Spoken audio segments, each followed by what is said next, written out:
ಇವತ್ತು ಸರ್ಕಾರ ಕಳೆದ ಚುನಾವಣೆಯಲ್ಲಿ 5 ಗ್ಯಾರಂಟಿಗಳನ್ನು ಘೋಷಣೆ ಮಾಡಿ ನನ್ನ ಹಳ್ಳಿಯ ತಾಯಂದಿರು ಸ್ವಲ್ಪ ದಾರಿ ತಪ್ಪಿದ್ದಾರೆ.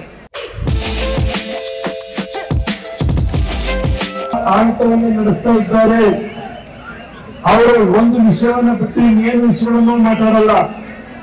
ಅವರಿಗೆ ಬೇಕಾಗಿರ್ತಕ್ಕಂಥದ್ದು ಗ್ಯಾರಂಟಿ ಕಾರ್ಯಕ್ರಮ.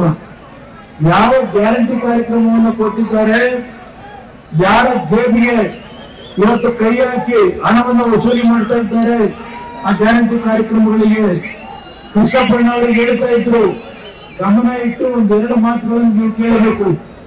ಇವತ್ತು ಸರ್ಕಾರ ಕಳೆದ ಚುನಾವಣೆಯಲ್ಲಿ 5 ಗ್ಯಾರಂಟಿಗಳನ್ನು ಘೋಷಣೆ ಮಾಡಿ ನನ್ನ ಹಳ್ಳಿಯ ತಾಯಂದಿರು ಸ್ವಲ್ಪ ದಾರಿ ತಪ್ಪಿದ್ದಾರೆ. ಇವತ್ತು ಸರ್ಕಾರ ಕಳೆದ ಚುನಾವಣೆಯಲ್ಲಿ 5 ಗ್ಯಾರಂಟಿಗಳನ್ನು ಘೋಷಣೆ ಮಾಡಿ ನನ್ನ ಹಳ್ಳಿಯ ತಾಯಂದಿರು ಸ್ವಲ್ಪ ದಾರಿ ತಪ್ಪಿದ್ದಾರೆ.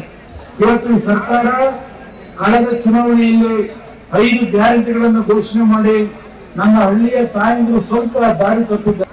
ಅವರ ಬದುಕು ಏನಾಗುತ್ತೆ ಅನ್ನೋದನ್ನ ಯೋಚನೆ ಮಾಡಬೇಕಾಗಿದೆ. ನಿಮ್ಮ ಕುಟುಂಬದ ಬದುಕು ಏನಾಗಬೇಕು ಯೋಚನೆ ಮಾಡಬೇಕಾಗಿದೆ. ಇಲ್ಲಿ ಹೇಳ್ತೀರ ಒಬ್ಬ ನಿಮಿಷ ಬರ್ತೀನಿ, ಒಂದು ನಿಮಿಷ.